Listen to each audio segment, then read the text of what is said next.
আজ থেকে প্রায় ১৫০০ বছর আগের কথা। সমস্ত মানুষ জাহিলি যুগের বর্বরতায় নিমজ্জিত ছিল। এদিকে সালমার আলোকিত করে এক ফুটফুটে কন্যা সন্তানের জন্ম হলো। কন্যা সন্তান দেখে তার স্বামী আসাদ ইবনে সালেম বিস্ময় চোখে দাঁড়িয়ে আছে। সালমার মুখটাও ফ্যাকাশে হয়ে গেছে, কারণ তখনকার প্রথা অনুযায়ী কন্যা সন্তান জন্মানো মানেই লজ্জা, আর লজ্জা থেকে মুক্তির একমাত্র উপায় ছিল জীবন্ত কবর দেওয়া। কিছুক্ষণ পর আসাদের বাবা এসে উপস্থিত হলো এবং কন্যা সন্তান দেখে নাক ছিটকিয়ে বলল, এ কি বৌমা, তুমি কিভাবে কন্যা সন্তান জন্ম দিলে? তুমি তো দেখছি আমাদেরকে কলঙ্কিত করতে যাচ্ছ। আমি নিজের হাতে আমার 2 মেয়েকে জীবন্ত দাফন করেছি, তবু আমার বংশের মান সম্মান নষ্ট হতে দেয়নি। এবার তোমাদের পালা। তোমরাও এই বিষয়ে মানুষ জানাজানি হওয়ার আগে এই সন্তানকে দাফন করে দাও। এই নির্দেশ দিয়ে আসাদের বাবা সেখান থেকে চলে গেল। কিন্তু আসাদ তার বাবার নির্দেশ পালন করল না। তার বুকের ভেতর যেন এক অজানা ব্যথা ছড়িয়ে পড়ল। কয়েকদিন পর গোত্রের প্রবীণ মুরব্বীরা আসাদের বাড়িতে এসে উপস্থিত হলো। তাদের চোখে ছিল কঠিন সিদ্ধান্তের দাবি। তখন একজন মুরব্বী বলল, আসাদ, তুমি আমাদের অত্যন্ত আদরের সন্তান। আমরা সব সময় তোমার কল্যাণ চাই। তোমার ঘরে কন্যা সন্তান জন্ম হয়েছে, এতে তোমার এবং আমাদের গোটা বংশের অসম্মান হবে। তাই এই মুহূর্তে তোমার উচিত নিজের সম্মান রক্ষা করা। এটা শুনে আসাদের গলা শুকিয়ে গেল, তবু ভাঙ্গা কণ্ঠে বলল, আমি আপনাদের কথা বুঝতে পেরেছি, কিন্তু কেন জানি এই কাজে আমার মন সায় দিচ্ছে না। নিজের হাতে কিভাবে আমার সন্তানকে জীবন্ত দাফন করব? এমন সময় আসাদের ছোট ভাই হামাদ বলে উঠল, ভাইয়া, আমরা কি একটা কন্যা সন্তানের জন্য আল্লাহর গজব ডেকে আনতে চাই? যদি অন্য গোত্রের লোকেরা জানতে পারে তাহলে তারা আমাদের নিয়ে হাসাহাসি করবে। তুমি কেন এটা বুঝতে চাচ্ছ না? ভাইয়ের কথা শুনে আসাদের মুখটা মলিন হয়ে গেল, কারণ সে জানত যে এই সমাজের নিয়ম ভাঙ্গা মানে নিজের অস্তিত্ব বিলীন হয়ে যাওয়া। অতঃপর রাতের অন্ধকারে আসাদ তার শিশু কন্যাকে কুলে নিয়ে মরুভূমিতে চলতে লাগলো এবং পছন্দমতো একটা জায়গায় গিয়ে শিশুটিকে মাটিতে রেখে গর্ত খোঁড়া শুরু করলো। চারপাশে কোনো শব্দ নেই, শুধু হালকা বাতাস বইছিল। গর্ত খোঁড়া শেষে আসাদ যখন শিশুটির দিকে তাকালো, তখন তার ভিতরে একটা মোচড় দিয়ে উঠল। তার মনে হচ্ছিল শিশুটি তার চোখের ভাষায় বলছে, বাবা, মানুষেরা তাদের মেয়ের সাথে যা করে তুমিও কি আমার সাথে তেমনটাই করবে? আমি কি তোমাকে বলেছিলাম আমাকে পৃথিবীর মুখ দেখাতে? আর জন্ম যখন দিয়েছ তাহলে বিদায় করে দিচ্ছ কেন? তখন আসাদের বুকের ভেতর এক ধরনের দমবন্ধ করা অনুভূতি হচ্ছিল, কিন্তু কি আর করা?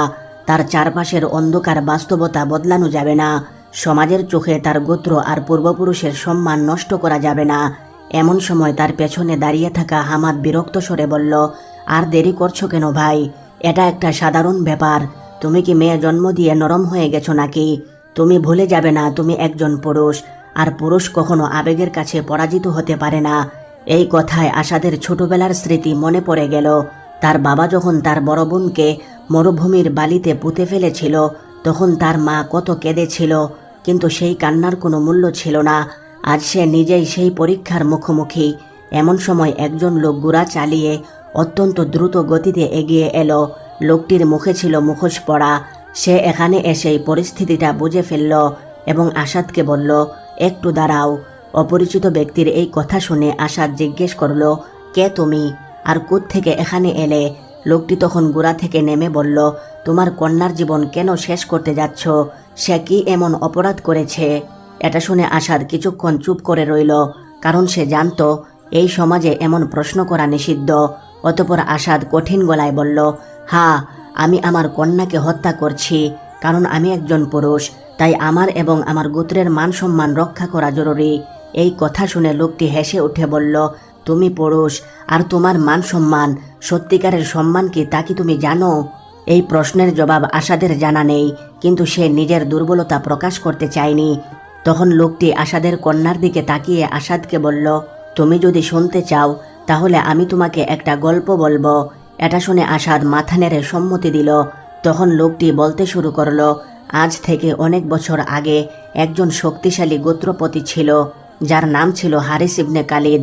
তিনি ছিলেন বীর যোদ্ধা এবং মরুর শাসক, কিন্তু তার একটি মাত্র ভুল ছিল, সে বিশ্বাস করত কন্যা সন্তান মানুষের দুর্বলতা। কিছুদিন পর হারিসের ঘরে যখন কন্যা সন্তান জন্ম হলো, তখন সে সিদ্ধান্ত নিল সমাজের রীতি অনুযায়ী শিশুটিকে জীবন্ত কবর দিবে, কিন্তু সে পারেনি। তখন আসাদ অবচেতনভাবে প্রশ্ন করল, কেন পারেনি? কে তাকে বাধা দিল? লোকটি তখন বলল, সে যখন শিশুটিকে কবর দিতে নিয়ে গেল তখন সে দেখতে পেল শিশুটি তার হাত উঁচু করে এমনভাবে তাকিয়ে আছে যেন সে তার বাবার ছায়ায় নিরাপত্তা খুঁজছে। সেই মুহূর্তে তার হৃদয় কেঁপে উঠল। সে নিজের বাবার মুখ মনে করল, নিজের শৈশবের স্মৃতি মনে করল, এবং এক পর্যায়ে সে তার সিদ্ধান্ত বদলে ফেলল এবং সে শিশুটিকে বাঁচিয়ে রাখল। এই কথা শুনে হামাদ অবজ্ঞা ভরে হেসে বলল, এ আবার কেমন বীর? সে কি সমাজের চোখে অপমানিত হয়নি? লোকটি এবার সরাসরি হামাদের দিকে তাকিয়ে বলল, তুমি কি জানো পরে কি হয়েছিল? তখন হামাদ নীরব হয়ে গেল। তখন লোকটি আবারও বলতে শুরু করলো, সেই কন্যা সন্তান একদিন তার বাবার জীবন বাঁচিয়েছিল। হারিস যখন বৃদ্ধ হয়েছিল এবং শত্রুরা তাকে হত্যা করতে এসেছিল, তখন তার মেয়ে বুদ্ধি, ধৈর্য এবং সাহস দিয়ে তার গোত্রকে রক্ষা করেছিল। যদি হারিস সেদিন তাকে কবর দিয়ে দিত তাহলে সে আজ বেঁচে থাকতো না এবং তার গোত্রও নিশ্চিহ্ন হয়ে যেত। এই গল্প শোনার পর আসাদ দ্বিধায় পড়ে গেল। সমাজের নিয়ম একদিকে আর হৃদয়ের গভীরে জন্ম নেওয়া অদ্ভুত অনুভূতি অন্যদিকে। লোকটির গল্প তার ভেতরে এক অস্থিরতা তৈরি করেছে। কিছুক্ষণ চিন্তা করে আসাদ লোকটিকে বলল, একটা গল্প দিয়ে তুমি আমার মন বদলাতে চাও? লোকটি তখন শান্ত গলায় বলল, হে আসাদ ইবনে সালিম, আমি শুধু সত্য বলছি, বিন্দুমাত্র মিথ্যার আশ্রয় আমি নেইনি। এবার আসাদ বলল, আচ্ছা, সত্য মিথ্যা যাই হোক, আগে বলো তুমি কে, তোমার পরিচয় কি? এটা শুনে লোকটি একটু হাসল এবং গম্ভীর গলায় বলল, আমি সেই হারিস ইবনে খালিদের নাতি। এটা শুনে চারপাশ নিস্তব্ধ হয়ে গেল। আসাদ বিস্ময়ে তাকিয়ে বলল, তাহলে কি তুমি হারিসের সেই মেয়ের সন্তান? তখন লোকটি উত্তর দিল, হ্যাঁ, আমার নানার সেই কন্যা সন্তানই আমাদের গোত্রকে রক্ষা করেছিল, আর আমি সেই উত্তরাধিকার বহন করছি। যদি আমার মা সেদিন কবরস্থ হয়ে যেত তাহলে আজ আমার অস্তিত্ব থাকতো না। এটা শুনে আসাদের হৃদয়স্পন্দন বেড়ে গেল এবং মনে মনে ভাবল, আমার কন্যা সন্তানও কি একদিন এমন কিছু করতে পারে? এমন সময় হামাদ বিরক্ত হয়ে বলল, ভাই, এসব বাজে কাহিনীতে বিভ্রান্ত হইও না। সমাজ আমাদের কি করতে বলেছে তা তুমি ভুলে গেলে চলবে না। এটা শুনে আসাদ কিছুক্ষণ চুপ করে রইল। তারপর সে ধীরে ধীরে তার কন্যাকে কোলে নিয়ে বলল, হয়তো সমাজের নিয়মই ঠিক, আর না হয়। তখন লোকটি জিজ্ঞেস করল, আর না হয় কি? আসাদ তখন তার শিশুকন্যার মুখের দিকে তাকালো। তার হৃদয়ের গভীর থেকে এক তীব্র স্নেহের স্রোত বেরিয়ে এলো। অতঃপর আসাদ বীরের মতো বলল, আর না হয় সময় এসেছে সমাজের নিয়ম বদলানোর। এটা শুনে আমাদের চোখ বিস্ফোরিত হয়ে গেল। সে অবাক কণ্ঠে বলল, তুমি কি বললে ভাই? সমাজের নিয়ম বদলানোর কথা বলছো? আসাদ তখন নিশ্চুপ রইল, কোনো উত্তরই দিল না সে। তখন হামাদ আবার বলল, তুমি কি পাগল হয়েছ? আমাদের গোত্র এই নিয়ম মানে শতাব্দী ধরে। তুমি যদি কন্যা সন্তানকে বাঁচিয়ে রাখো তাহলে সবাই আমাদেরকে দুর্বল মনে করবে, তোমার সম্মান থাকবে না, আমাদের পরিবারের সম্মানও থাকবে না। আসাদ এবার লোকটির দিকে তাকিয়ে বলল, তুমি কি মনে করো আমি এই পথ অবলম্বন করলে বাঁচতে পারবো? এটা শুনে লোকটি হেসে বলল, কেউ যদি প্রথম পা না বাড়ায় তাহলে পরিবর্তন কখনো আসবে না। এই কথা শুনে আসাদের মনে এক অদ্ভুত শক্তি অনুভূত হলো। সে গভীর নিঃশ্বাস নিল এবং কন্যাকে শক্ত করে বুকের কাছে টেনে নিয়ে বলল, হ্যাঁ, আমি সিদ্ধান্ত নিয়ে ফেলেছি। আমি আমার মেয়েকে বাঁচানোর জন্য প্রয়োজনে পুরো পৃথিবীর সাথে লড়াই করব। অতঃপর আসাদ নিজের কন্যাকে নিয়ে বাড়িতে ফিরে আসলো। স্ত্রী সালমা কন্যাকে জীবিত পেয়ে খুশিতে আত্মহারা হয়ে গেল। কিন্তু এই খুশি স্থায়ী হলো না। পরের দিন গোত্রের লোকেরা রাগান্বিত হয়ে আসাদকে বলল, আসাদ, তুমি আমাদের সাথে বিশ্বাসঘাতকতা করেছ। সমাজের নিয়ম ভাঙ্গার দুঃসাহস তুমি কিভাবে দেখালে? অতঃপর একজন মুরব্বী আসাদের দিকে তাকিয়ে বলল, তোমার বাবা নিজের হাতে তার কন্যাদের দাফন করেছে, তোমার পূর্বপুরুষরাও তাই করেছে। তুমি কি নিজেকে তাদের চেয়ে ভালো মনে করো? এভাবে গোত্রের লোকেরা ক্ষিপ্ত হয়ে উঠল। কেউ বলল, এমন অপমান আমরা সহ্য করব না। আবার কেউ বলল, এই নরম হৃদয় নিয়ে তুমি কি করে একজন পুরুষ হলে? এক পর্যায়ে হামাদ উত্তেজিত কণ্ঠে বলল, তোমার জন্যই গোত্রের মান সম্মান ধুলোয় মিশে গেছে। আমরা আর তোমাকে নিজের রক্তের একজন বলে মনে করতে পারছি না। ভাইয়ের মুখে এমন কথা শুনে আসাদ গভীর নিঃশ্বাস নিল। সে জানত এই মুহূর্তে যদি সে ভেঙে পড়ে তবে শুধু তার মেয়েই নয় বরং তার নিজের জীবনও বিপন্ন হবে। তাই সে ধীর কণ্ঠে বলল, আমি বিশ্বাসঘাতকতা করিনি। আমি কেবল একজন বাবা হিসাবে আমার সন্তানের প্রতি দায়িত্ব পালন করেছি। আমার মেয়ের কি এই পৃথিবীতে বাঁচার অধিকার নেই? তখন একজন তরুণ ধমক দিয়ে বলল, আসাদ, তুমি হয়তো তোমার ভুল স্বীকার করে সমাজের নিয়ম মেনে চলবে, নয়তো আমাদের শাস্তির মুখোমুখি হবে। মুরব্বীরা তখন একে অপরের দিকে তাকিয়ে তাদের কঠিন সিদ্ধান্ত জানিয়ে বলল, হ্যাঁ, তোমার শাস্তি হবে একমাত্র নির্বাসন। আজ থেকে তুমি আমাদের গোত্রের কেউ নও। এটা শুনে আসাদের বুকের ভেতর তীব্র ব্যথা অনুভূত হলো। সে জানত নির্বাসিত হওয়া মানে মরুভূমির নিষ্ঠুরতাকে আলিঙ্গন করা, খাদ্য, পানি, নিরাপত্তা সব কিছু থেকে বিচ্ছিন্ন হয়ে যাওয়া। তখন সালমা কান্নাজড়িত কণ্ঠে বলল, না, আপনারা আমাদেরকে যে কোনো শাস্তি দিতে পারেন, চাইলে সব কিছু কেড়ে নিতে পারেন, কিন্তু দয়া করে আমাদেরকে ঘর থেকে বের করে দিবেন না। ঘর থেকে বের করে দিলে এই অবুঝ শিশুকে নিয়ে আমরা কোথায় যাব? সালমার কথা শুনে গোত্রের সর্দার কঠিন স্বরে বললেন, তুমি যাই বলো, আমরা এগুলো শুনবো না। এই গোত্রে দুর্বলদের জন্য কোনো জায়গা নেই। আজ থেকে আসাদ ইবনে সালিম আমাদের গোত্রের কেউ নয়। সে তার কন্যা সন্তানকে বাঁচিয়ে আমাদের ঐতিহ্যকে অস্বীকার করেছে, তাই আমরা তাকে মরুভূমির রহমতের উপর ছেড়ে দিচ্ছি। তখন সালমা আবারও কাঁদতে কাঁদতে অনুরোধ করে বলল, আমাদের কথা একটিবার ভাবুন। আমাদেরকে যদি শাস্তি দিতে হয় তাহলে দেন, তবে আমাদের শিশুটির কী দোষ? তার তো কোনো অপরাধ নেই।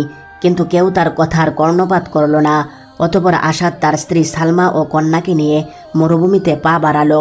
দিনের প্রখর রোদ আর রাতের কনকনে ঠান্ডা যেন তাদেরকে প্রতিটি মুহূর্তে চ্যালেঞ্জ করছিল। খাবার এবং পানি সীমিত, কিন্তু তার চেয়েও বড় সমস্যা ছিল দিক নির্দেশনা।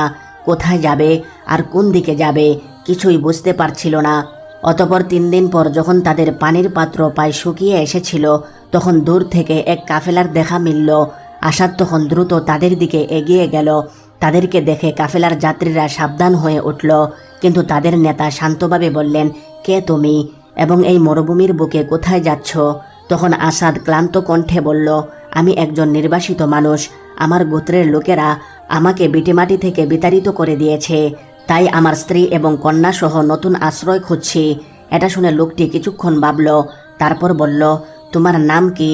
উত্তরে আসাদ বলল, আমার নাম আসাদ ইবনে সালিম। এই নাম শুনে কাফেলার নেতা চমকে উঠল এবং অবাক দৃষ্টিতে তাকিয়ে বলল, তুমি কি সেই আসাদ যে সমাজের নিয়মের বিরুদ্ধে গিয়ে নিজের কন্যাকে রক্ষা করেছে? এটা শুনে আসাদ চুপ করে রইল, কারণ সে জানত এই প্রশ্নের উত্তর তার ভাগ্য নির্ধারণ করবে। তখন কাফেলার নেতা হাসি মুখে বলল, আলহামদুলিল্লাহ, তুমি অত্যন্ত সাহসী। তুমি সত্যিকারের একজন বাবা। আমাদের নবী মোহাম্মদ সাল্লাল্লাহু আলাইহি ওয়াসাল্লাম বলেছেন, কন্যা সন্তান বোঝা নয়, বরং জান্নাতের পথে মাধ্যম। যাই হোক, তুমি তাদের কথায় কর্ণপাত করনি যারা অজ্ঞতার অন্ধকারে ডুবে আছে। তুমি আমাদের সঙ্গী হও। এটা শুনে আসাদ বিস্মিত হলো, কারণ এই প্রথম কেউ তার সিদ্ধান্তের প্রশংসা করল। তখন সে জিজ্ঞেস করল, আচ্ছা ভাই, আপনারা কারা? আপনাদের পরিচয় কি জানতে পারি? তখন লোকটি বলল, আমরা মুসলিম, আল্লাহর একত্ববাদে বিশ্বাসী। আমরা সেই সমাজ গড়তে চাই যেখানে মানুষ তার কন্যা সন্তানকে লজ্জা মনে করবে না, বরং দায়িত্ব মনে করবে। এটা শুনে আসাদ মনে মনে ভাবল, এই কাফেলা আমাদেরকে শুধু আশ্রয় নয়, বরং নতুন বিশ্বাস, নতুন দিশাও দিতে পারে। অতঃপর সে বলল, আমি তোমাদের সঙ্গী হতে চাই। আমি জানতে চাই সেই সত্য যা তোমরা নিজেদের মধ্যে ধারণ করো। তখন কাফেলার নেতা বললেন, তাহলে চলো, আমাদের নবীর কাছে চলো। সত্যের আলো তোমার জন্য অপেক্ষা করছে।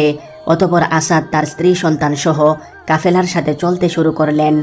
প্রিয় বন্ধুগণ, ভিডিওটি ভালো লাগলে একটা লাইক দিন এবং কমেন্ট বক্সে আপনাদের গুরুত্বপূর্ণ মতামত জানিয়ে দিন।